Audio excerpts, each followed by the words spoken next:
Okay, we are live. Welcome to the podcast. Welcome, Virag. I want to make sure I'm pronouncing your name correctly. Did I say it right? You really nailed it. Yes, Virag. Okay. Thank you for having me. It is a pleasure and honor, and it is the second time we are talking because the first time we met at the the rally against anti-Semitism in Washington, where you were a speaker. And let me just introduce very briefly those of you unfamiliar with our very esteemed guest, Virag Gulyas. Is that correct? Gulyas? Guyash. Gulyas. Okay. Who hails from Hungary and is a loud pro-Israel voice and a proud non-Jewish Zionist who aims to change stereotypes about Israel and the Jewish people. Virag started out actually I did a little research on you.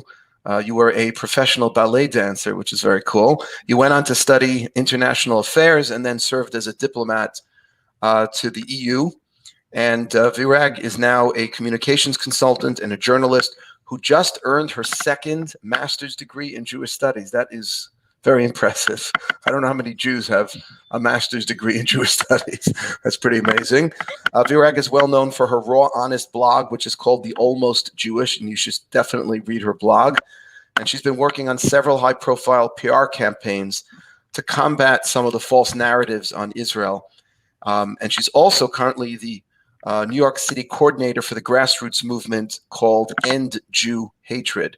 Welcome, Virag. It is such an honor and a pleasure to have you here. Tell us, what got you started? What inspired you to devote yourself to defending the Jewish people and the state of Israel?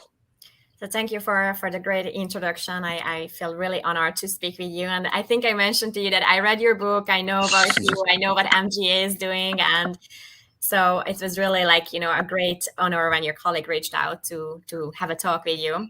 So to answer your question, it's kind of hard to answer by this time because it's been so long, the last 7 years that I am in this niche. And you mentioned that I'm a pro-Israel activist. That is how I define myself when I started out. Today, I try not to use that because it has such a negative connotation to it. Mm-hmm. When I say pro-Israel, I'm automatically labeled as anti-something, and that's usually anti-Palestinian kids, which is obviously not the case. So how I define myself oftentimes nowadays is a common sense activist, which is, a common sense that the Jewish people has the right to self-determination in their land, in Judea and Samaria, in Israel. So that is, for me, the basic notion where I am coming from. And to try to really answer your question, I'm coming from a rather anti-Semitic background. And everyone always gets a hunch when I say that at speaking engagements, but that's the truth. And it was not an easy label that I had to put on myself, that was my past. Mm-hmm. What I always say is, number one, we are all product of our own environment and the time that we are born into. So I was born in 85. Mm-hmm. Hungary was still under the communist regime. So we didn't have social media back then. We didn't have internet. What did I know about the Jews? What I saw around me, and I heard the Jewish jokes, the Jewish stereotypes. So when you are a 6-7-year-old kid, and this is how you have the upbringing, that's what you hear in society, you grew up with the stereotypical view, and it doesn't make you a horrible person. You are an element, or you are coming from the environment, and you're becoming a product of that. A product of your environment. And you grew up in in communist Hungary in the 80s, 90s. What switched? What happened in your life that caused you or inspired you to not only, ignore those anti-Semitic or those labels that you grew up hearing about, but becoming an advocate for the Jewish people? I mean, I read your blog. I've watched some of your videos. I listened to your speech in Washington. You're passionate and knowledgeable. What inspired this? So the easy answer is that I met an Israeli guy while I lived in Brussels. This is where everyone says, oh, okay, so it was love, we understand. Well, if that would be the case, then there would be so many more loud advocates or Zionist voices out there, because so many people fall in love, with an Israeli or a Jew. Right. So that was, for me, definitely the first element in this whole puzzle. Mm-hmm. Mhm. That guy is not in my life anymore. And so ironically, actually, I mentioned in my last speech that one of the reasons that we fall out from each other is because I wanted to move to Israel and actually really raise a family that has, even though it's interface at the moment because I have not converted, but still, make them grow up in a Jewish environment. And he did not want that. So Mhm. that's the funny story here. But so it started with a guy. He definitely was the first element. He was the one who took me to Israel, which is for me the switching. And really, the moment I arrived at Ben Gurion Airport, something happened that I can't explain. And you can, call it a spiritual, I don't know, enlightenment moment, or Hashem or God is speaking to us, depending on your own beliefs. But for me, that was a really big change when I went to Israel for the first time and spent there 2 or 3 weeks and went from Rosh Hanikra to Elat, through the Galilee, went to Judah and Samaria. And I had to question myself. Why am I so stereotypical towards the Jews? They are not really horrible people. Like, they welcome me for Shabbat, regardless of their denomination. So the first time I went, I became like a good tourist to Israel, like, oh, the beaches are amazing and Israel is a nice place. But then the more I went back, the deeper this connection grew. And also on an intellectual level, I wanted to understand more. So I think I've been back to Israel during the last 6 years or 7 years, like 20 times. Wow. And every time it was like another layer peeling off from the onion. I started to talk with the soldiers. I started to talk with Arabs in East Jerusalem. I went to, Arab towns with a soldier who actually let me come into certain areas that are rather dangerous if you are Jewish. So with this perspective, my whole life changed, because then I come away from Israel and I saw the news differently.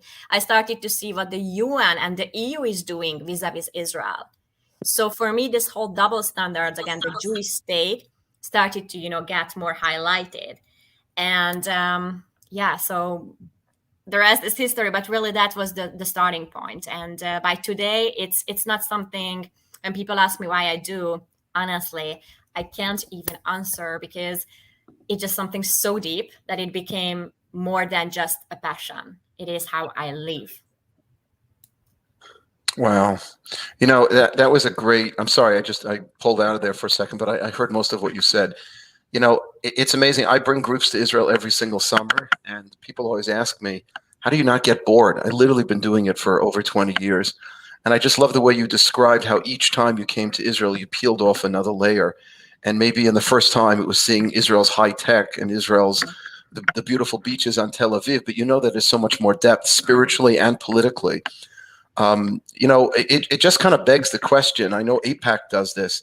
How much, would you advocate us trying to just get more people to come to Israel? Do you think that would be the best solution, to getting more people that are sucked into the narrative, the negative Israel narrative or the negative Jewish narrative? Because I think they go together today. Would one answer, as far as you're concerned, just, we got to wait for COVID to finish, but get as many people to Israel as possible? I definitely think that would help. There's barely anything that, for example, we can do on the online world that is going to change perceptions. When you have a one-on-one conversation with someone, you can start something. But the best is really when people see and experience things for themselves. And it goes both ways. Eventually, it was really the whole thing for me. The blog started as my own self-seeking. I was not trying to publish something. I had no idea what Hasbara is. So the first time someone labeled me as the Hasbarist, I had to Google the term. I was such a virgin. So I really just wanted to understand myself. And the almost Jewish also came up, like that I feel sometimes that I should have been a Jew. So that was the closest term. And then I get a lot of criticism nowadays, from Jews, like, oh, you're either Jew or not. Understand that this is just, kind of quote unquote a branding term that I came up with when I was starting out. So when I get criticism for that, I'm just like, let that be the biggest problem. But to really answer your question, obviously, if we could bring everyone with a stereotypical view against Jews and Israel to actually spend 2 days in Israel, that would be the best way to create a better future for everyone. But since that's not possible so far, Right. We have to have other tools. Right. And let's get into some of those other tools. Why do you think there has been such an uptick in anti-Semitism here in New York City? I just spoke for Ernst and Young, which is a big accounting firm, and they asked me to come on to dialogue about anti-Semitism in New York City and what they, as a very large company in this town, could be doing to help their Jewish employees. And I mentioned to them, I because I don't know how many people are familiar with this, I'm sure you are, but that the New York City police commissioner announced months ago that 1/3 of the over 300 hate crimes committed in New York City this year, 2012, were hate crimes against Jews. 1/3. And I'm just wondering, what do you attribute this to? Is there something going on different today, let's say this year, than the last 5 or 10 years that this went up so dramatically? What do you think? So it's a loaded question, and it has a lot to do with psychology, a lot to do with the COVID situation, but it also obviously with the recent situation in Gaza. I mean, recent in May, we definitely saw a spike. And whenever there is a situation in Israel, anti-Semitism grows and spikes everywhere else. And that is a proven correlation. That is already an injustice towards the Jewish people who live in diaspora, because for example, I don't know, when Jews are responsible for Israel no matter where they live. And even if you are a Jew who doesn't care about Israel, you're going to be targeted because of what's going on in Israel. And this is already such a double standard, because there's no other minority group who's being, targeted for what their quote unquote home country is doing. Most of the American Jews actually have never been to Israel, or they never intend to go to Israel, or they don't speak Hebrew. And yet, whenever there is a situation in Israel, they are being targeted in the US. So there was definitely a correlation in May and in June. And add to that two things. Number one, we were locked down for COVID for almost 2 years, right? And then suddenly came the BLM march, which justified people to go on the street and just exit and let out all their frustration. Right. It's also shown that most people who went to the BLM marches did not go because ideologically they wanted to be there, but that was the only legitimate reason to be on the street and gather. So you are facing a very angry society. Interesting. Very, very angry society who is ready to do just anything and everything. COVID comes. There you have social media on the other side, which immediately starts blaming Israel for COVID and the Jewish people, because we had the hashtag COVID-48. That was the first trending things after COVID, again, indicating that somehow Jews are responsible for COVID. And then it just escalated. And then when the situation with Gaza happened in May and June, social media went out of order in that sense. Like there's so much hatred always on social media, but because we were in lockdown, sitting at home, people got even braver. And what happened is that we normalized even more hatred and anti-Semitism and anti-Jewish speech and really all this violence. We normalized that online. So what happened after is that people went on the street and acted on that. So what you normalize online won't stop online. It's going to go on the street. This is why we had those young guys being attacked in the sushi restaurant in Los Angeles. This is why we had all those Jews being attacked, in Brooklyn. Yeah. And we normalized it. And there are zero consequences for Jew hatred. And that is why it's spiking, because it's okay to do that. And do you think, just going back to something you just touched on, when you talked about that the only way for people to get out during COVID was to attend these rallies. So is that how perhaps the Black Lives Matter movement somehow got polluted, if you will, with this anti-Israel rhetoric? And it wasn't all over the place, but it was there. And it was difficult for a lot of New York Jews, including myself. We wanted to support our African-American brothers and sisters. But then you're at a rally for Black Lives Matter and there's some, Palestinian sign, anti-Israel going on. Is that how it crept in? Absolutely, because of intersectionality. That's a very juicy term that again got so perverted. And if you know American history, blacks and Jews always, Jews always helped the black civil rights movement. This is why you wanted, as a Jew, to be there and support also now the black people. But vice versa, because of the lack of education, it does not happen. So when a black person looks at a Jew, what he sees, not another minority group, but a privileged white supremacist group. And when you talk about the black community, you see an underdog, victimized community. And this is why the two minority groups are not treated the same way. So when, Palestinian flags are being flashed all around the BLM marches, it was because of that. They felt that blacks and Palestinians suffer the same way. So let's connect that. And it is an absolutely smart, strategic PR stunt from the Palestinian supporters, which is false ideologically, but most people on the street don't care about that. What They don't care, or that nuance gets lost. Yeah.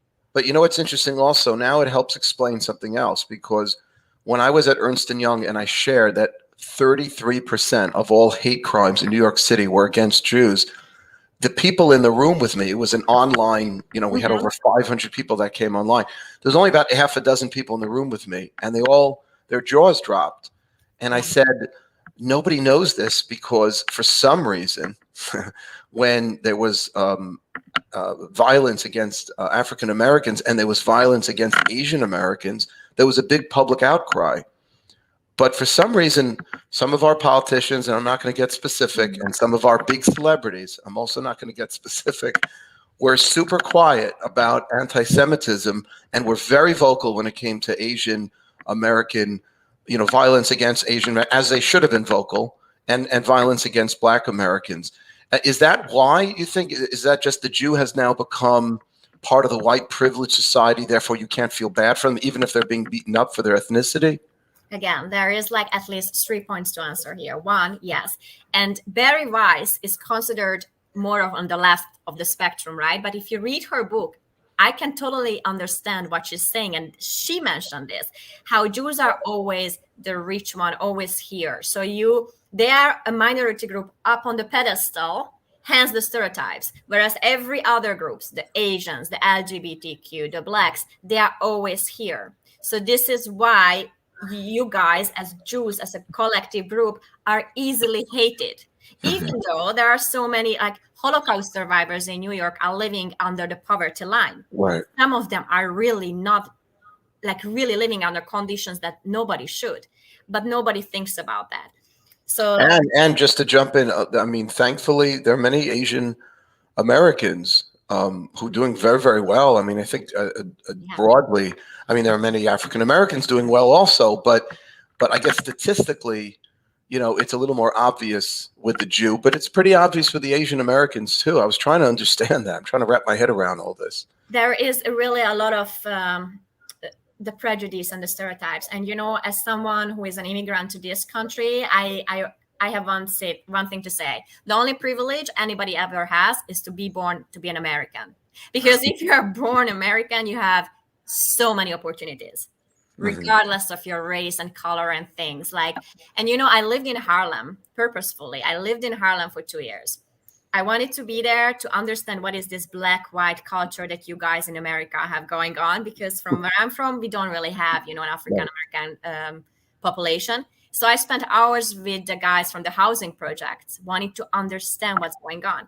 And you understand a lot of the nuances. And they had zero problem me calling them black. They actually liked that. They called me the white girl. So only when you politicize this becomes a problem. So this being said, attacks against Jews, unfortunately, are, as we see in New York, for example, are also not treated as a hate crime. And the moment you are loudly saying that, okay, Jew hatred is something bad, you become a target yourself. Mm-hmm. For me, being not Jewish, but doing what I'm doing, drives a lot of death threats towards me, closes doors for me in so many aspects of my life.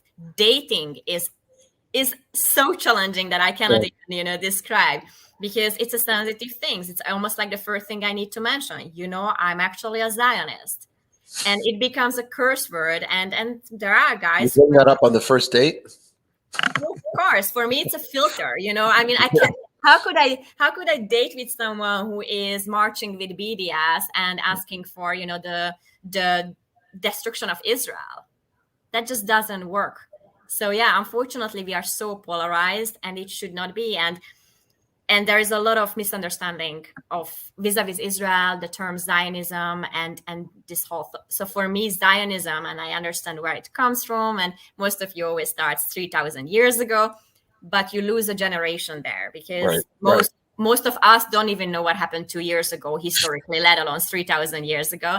So what I always say, it's a civil rights movement, and as a Hungarian, I have the right to my own country.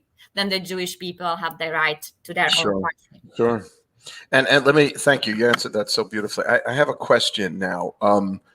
We could spend a lot of time, and it's easier in a sense, less subtle, white supremacy, the anti-Semitism that comes from the right. We're spending a little time, you and I right now, talking a little about the anti-Semitism that's coming a little more from the left.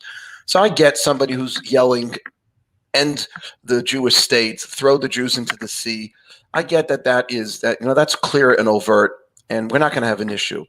The problem that I'm seeing, and I'm wondering, where is the line when you have a celebrity who says, or it's a politician, or it's anyone of influence in our society who says that I have no problem with the Jewish people, I have no problem with the existence of the Jewish state, but what I do have a problem, and I'm just expressing legitimate critique of a sovereign government and the way they're handling the Palestinians, and that they, where's that line of anti-Semitism for someone who doesn't call for the destruction of the Jewish state, but does say that does condemn Israel every time she defends herself against Hamas rocket attacks?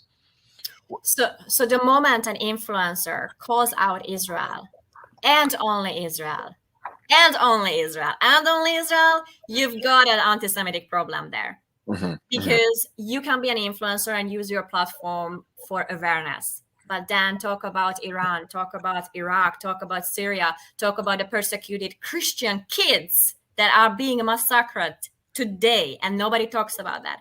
So the moment you have this obsession and fixation on Israel, you need to question your moral ground. And then there is something off there. Israel can be criticized. Every country can be criticized. But when you cherry pick, Okay. So the word I'm underlining, I'm taking notes when you speak. The word I'm underlining is only. Yeah. Meaning, if you are critiquing Israel for these policies and you ignore or say nothing about other countries who have much worse, human rights records and so on and so forth. So what do you do then if, because I mentioned this, that what does it mean if you tell a country they can't fire back? Or if they fire back into population centers because that's where the rockets are coming from. And we can show through Israeli intelligence that the Hamas terrorists are firing rockets from hospitals and mosques and community centers. And the best we can do is drop leaflets and tell everyone to get out of the building. But if we don't fire back, so can you call someone an anti-Semite who says you have no right to fire back because there are children in that building? Yes. My answer is yes, because you need to question yourself. What would you do? And the problem here again, seriously, the moment we legitimized a terrorist organization as an equal partner to have a dialogue with, we became part of the problem. Because everybody who wants peace, everybody who feels, bad for the Palestinian people at large, need to understand that they're fighting the bad fight when they are pinpointing to Israel. Because everybody, communally, we should have one target, and that is the terrorist organization, that is the leadership. But the moment you justify the action of a terrorist organization, you are part of the problem because you lost your moral compass. Mm-hmm. It cannot be that terrorists are projected as freedom fighters. It cannot be that Layla Khaled, who hijacked 2 planes, is a hero who is okay to speak at San Francisco State University. These things under a normal, morally led society cannot happen. And again, it doesn't matter what Israel is doing or what not doing and things. We need equal partners. And that should be through democratic leadership. And then we have something to talk about. But we made a huge mistake legitimizing terrorism. Mhm. Wow. Thank you. You just said something. We need two equal powers. I always marvel at the fact that Israel still has a peace treaty with Jordan and with Egypt, and now the peace treaties with under the Trump administration that were developed with some of the Sunni countries. It's an unbelievable thing. How do we get more people to learn history, to be aware of? I'm not even talking about ancient Jewish history.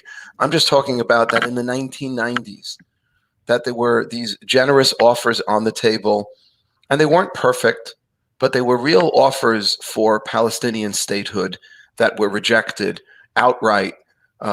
President Clinton actually famously in his memoirs wrote that he told Yasser Arafat at the end of the Accords that you'd made me a failure.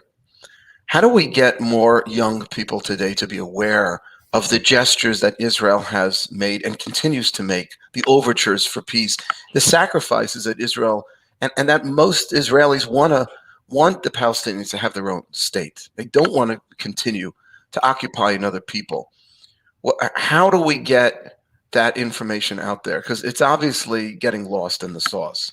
Yes, I mean, so much noise out there, really. So when you talk about younger kids, let's say we talk about college campuses or even earlier, high school students, you need to humanize the other side as well. So everyone created a political issue about this Israeli-Palestinian, actually it's Israeli-Arab situation. You forgot that there are humans on both sides. And I'm definitely not a kumbaya kind of person. Like, I am becoming more passionate as I age. So when I started in this niche, I was like, you go get it. Like, I was really, really hardcore on that sense. Today, I'm more patient. I'm more, I have more ability to listen, ask questions, trying to understand the other perspective. It's not an easy thing that you are asking, but humanize. You need to, for example, when there was this huge scandal around the Iron Dome, you need to explain, and the people say, yeah, but Israel has the Iron Dome, and how many kids are dying on the Palestinian side, and basically barely any kids die on the Israeli side. Ask the question. But if we would not have the Iron Dome, Israel would not exist anymore. Yeah. So here is a very human example. If your rabbi gets $500,000 and I got $500,000 as a foreign funding or something, and you decide you're going to be the good guy, you decide, to spend it on research and development and come up with ideas like the Iron Dome, and I decide to dig tunnels and teach and have summer camps for kids, teaching them for Jew hatred, why are you to blame for my stupidity? And this is what people don't understand. People always think that Israel gets so much money from America, especially. The Palestinian Authority and Hamas get way more money as foreign fundings and foreign helps. They just decide from other countries combined. Yes, right. Yes, and they just decide to spend it on something that is destructive and hateful as opposed to something good. So when you go to these kids on college campuses, so how do we that last point, Virag, how do we get the world to know how the Palestinian Authority, the Palestinian leadership, I don't mean Palestinian people are people. Sure. And I know that there are good Palestinian people on the other side, but the leadership has just been how do we get the world to know how they're spending the billions of dollars that continue to pour in to their governments, to their political establishments, whatever we want to call them. But why is that not better known? It's let alone that it's not better known, but even when people are never going to understand, how is it more appealing for people, especially in college campuses, for example, to join groups that are okay with violence as opposed to joining groups that are opening up for dialogue? And if you ask me, it's a lot of psychology on college campuses and high schools, because you want to be part of the cool kids club. And today, the cool kids are the ones who are anti-Zionist, anti-democracy, anti-sovereign countries, anti-everything that is, quote unquote, leads to some kind of moral life. Being a cool kid today is joining the pro-Palestinian groups, joining, everything that is destructing the current system. And as a young person, we always want to, question the society we are living at. So that's good. Right. But we perverted terms, and the kids today have such a lack of knowledge because they get drip drops of information, especially on TikTok, on Instagram, on Facebook. They don't know the depths and the nuances. So another aspect to this is that this generation, especially in the US, grows up without a general understanding of why they live for.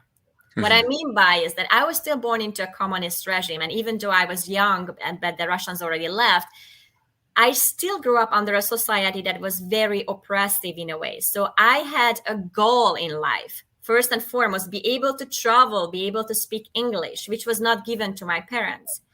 American kids at my age, and I'm generalizing, their biggest question is what kind of car to get after I graduate from high school. So they are missing the moral challenges that would make them grow. So they feel that if they join a pro-Palestinian group, for example, and they stand against Zionism, which is such a horrible term, they get some kind of fulfillment. They become better people morally. That's their thinking. We belong. We help the underdog. We help the victims. They're not going to go into the details of history or question their own views on that. They want to be the cool kids. Wow. Well, I want to ask you one last question, if that's okay. First of all, this has been incredible, and you are so knowledgeable, and you come to this whole issue with a fresh perspective, just from your own unique, background. I'm going to ask you a question now as a rabbi. We've been talking a lot of politics and perception. One of the things that I've devoted my life to, and you read my book, is trying to demonstrate the profundity, the beauty, and the brilliance of Judaism, because I feel that in order to really inspire people to take their Judaism more seriously, to be more committed, and as a result, be more positive about Israel, they need to have more Jewish pride. And I can give you a whole 2-hour discourse why I don't think, why young people today are not growing up with a lot of Jewish pride. What do you think, from your perspective, would inspire more Jewish pride, more interest for a young Jewish professional living in New York City or wherever to study more about their heritage, to learn more about their history, to be more devoted to Israel? What do you think it would take based on your experience? And I know, by the way, I know this is a tough question because I'm specifically asking. I don't get to interview people who are not Jewish, but so passionate about Judaism. And so this is an opportunity for us to hear from someone not of our own people who clearly are, is inspired, and passionate about Judaism. How do we get our own to be more? I'm going to answer with something that might trigger you, but this is not purely a Jewish issue. I know I am not a practicing Christian. I was baptized because I was a baby. Nobody really asked me. I left church when I was 14. So I want to put it out there because in America, it's a delicate thing. Oh, a non-Jewish Christian, you're probably evangelical or messianic. I didn't know those terms, so I'm not that. But every religions are losing their people, losing their youngsters. And when you talk about pride, the current generation and the one that is really growing up now in high schools, they are not proud of anything. They are not proud of being an American. They are not proud of their own flag. They are not proud of their own national anthem. So again, this is like, they just want to revolt against everything, hence also Judaism. For them, it seems like an archaic something, again, from 3,000 years ago. I think where you are doing a great job is to make Judaism translatable and manageable for this contemporary life that we are living. That I know that you're using social media and you're using it very, very nicely. Thank you. I really think that the moment And also, like, Jewish pride is very delicate, especially in New York, because the moment you are a proud Jew, you become a target. You become a target. And this is why many people go to college campuses and talk to those kids. Don't talk there.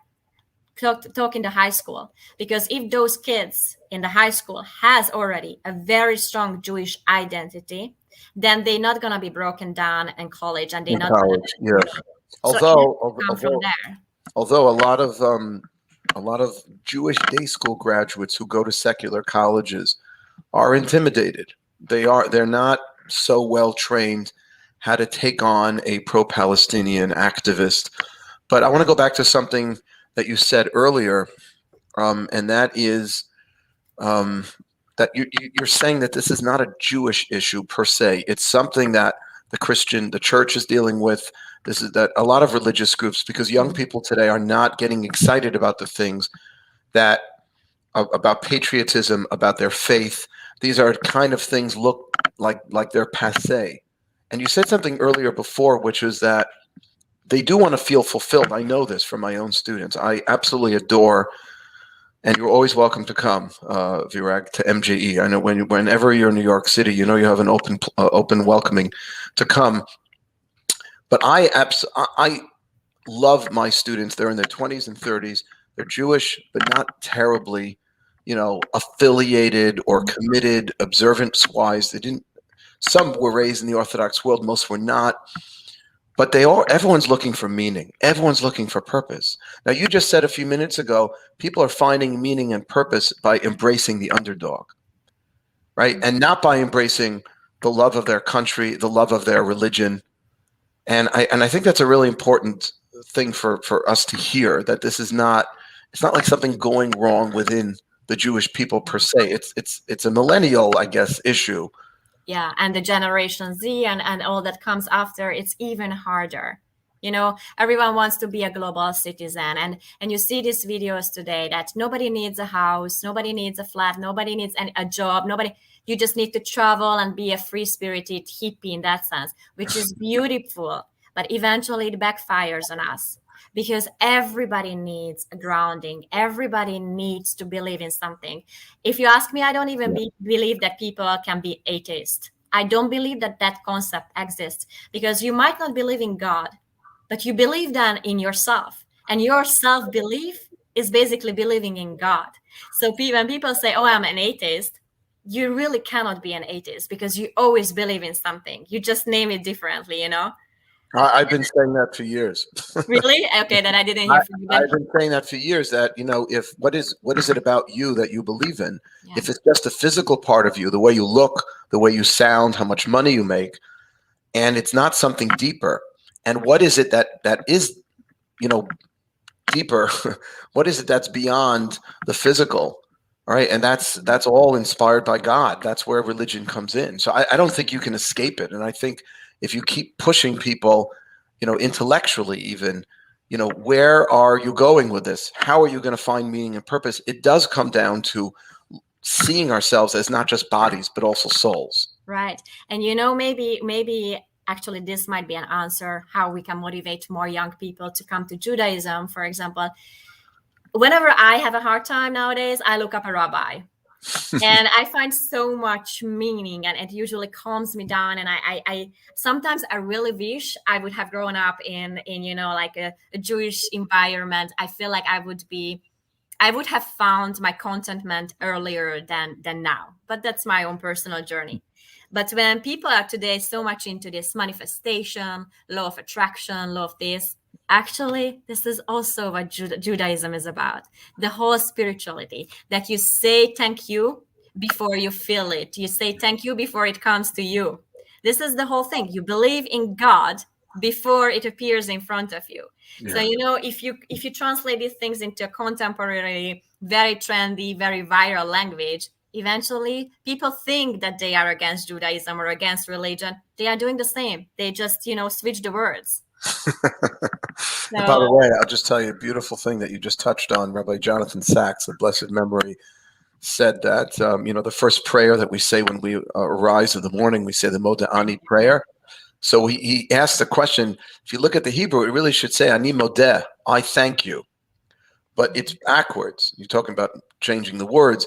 It's modeh ani, thank you, because we don't want the first word that comes out of our mouth in the morning to be me. It should be thank you. And I think these types of messages are, I think, I mean, I see this in my work, are what people are looking for today to find meaning and purpose. And we just have to do a better job of getting that information out there and of trying to show people that believing in your country, when your country stands for the right things, not everyone's country does. And believing in your faith system, assuming that you believe in its tenets, can really help create a more meaningful and purposeful existence. And simply running after the new movement, that's the rage, because that's what everyone's saying and doing without considering the facts and looking at the history is just, I mean, that's really where we're at today. And if you allow me like one closing statement on that, basically, I always say when people ask me, how can I, change something? Not everybody needs a master's degree in Jewish studies. Not everybody needs to rally on the streets. Not everybody needs to become a journalist or whatever.